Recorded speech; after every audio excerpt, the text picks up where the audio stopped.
C'est l'heure du broker du jour et on retrouve nos deux experts à distance. Vous les voyez, Antoine Fraisse-Soulier et David Derry. Bonjour. Bonjour. Vous êtes analystes marché tous les deux chez eToro. Et on va commencer par les market movers en Europe avec vous, Antoine. Commençons par le CAC 40, l'indice parisien qui a réalisé une belle perf hebdomadaire avec sa meilleure finalement depuis juin, 3% de gain sur la semaine écoulée. Les 6200 points sont sauvegardés en dépit du resserrement monétaire plus important que prévu de la BCE.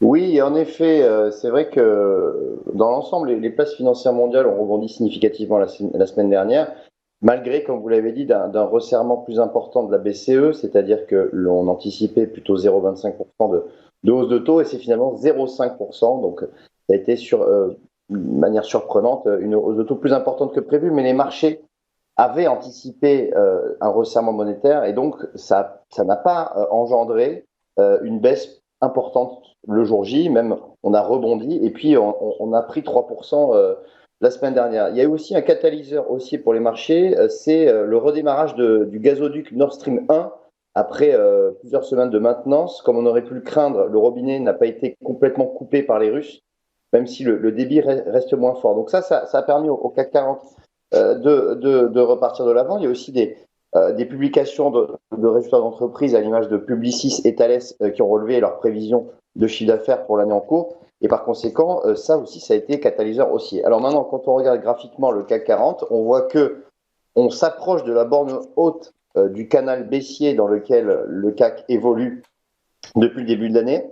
Voilà, on a cette borne aux alentours des 6260, 6270 points que pour l'instant on n'arrive pas à dépasser. On voit qu'on bute depuis maintenant 3 séances. Donc attention, c'est vrai qu'il pourrait y avoir des forces de reflux du fait que, on soit sur cette borne haute de canal descendant. Je rappelle que le CAC 40 est dans une tendance baissière depuis le début de l'année.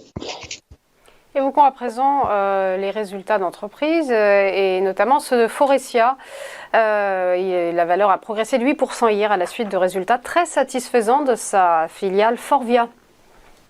Oui, alors c'est vrai que Faurecia, pour ceux qui ne connaissent pas, c'est un équipementier automobile qui s'est rapproché en début d'année de l'équipementier automobile allemand HELLA pour donner naissance au groupe Forvia. Alors pour l'instant, Forvia n'est pas coté en bourse, c'est toujours Faurecia. Mais effectivement, les résultats de Forvia s'avèrent très résilients.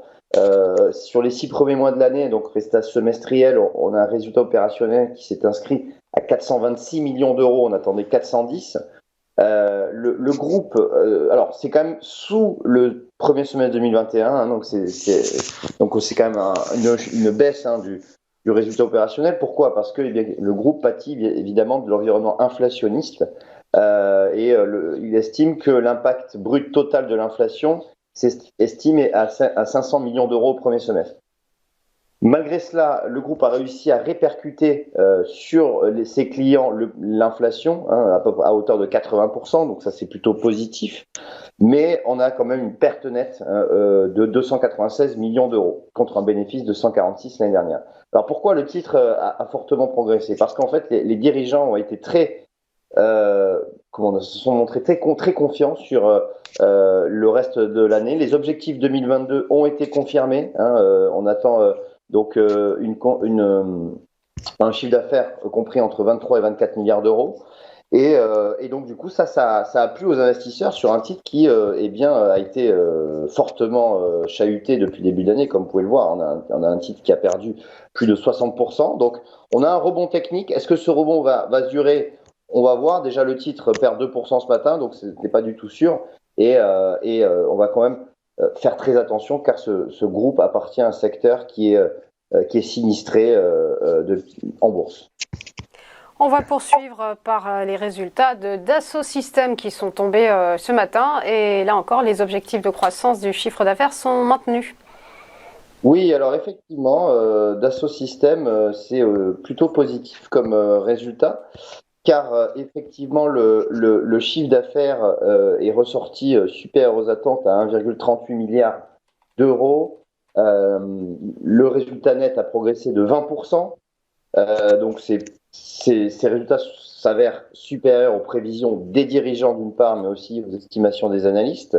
Donc ça, c'est très positif. La marge opérationnelle aussi est très importante, elle est à 32%. C'est essentiellement dû eh bien, à son activité industrielle pour Dassault Systèmes, principal moteur de croissance. Les marques Katia, Enovia et Delmia affichent toutes une croissance à 2 chiffres. Et puis la partie médicale du groupe aussi, Medidata, hein, qui avait été acquise il y a 2 ans, eh bien, a maintenu une forte croissance. Donc, l'éditeur de logiciels prévoit désormais un chiffre d'affaires compris entre 5,49 et 5,54 milliards d'euros. Donc, en fait, Dassault Systèmes relève ses prévisions de chiffre d'affaires pour la fin de l'année. Et donc, ça, c'est positif. J'ai envie de dire, malheureusement, entre guillemets, ça ne se traduit pas dans les cours de Dassault Systèmes ce matin, puisque le titre est en repli. On voit que graphiquement, on bute sur la première résistance, hein, qui se situe à 40 euros.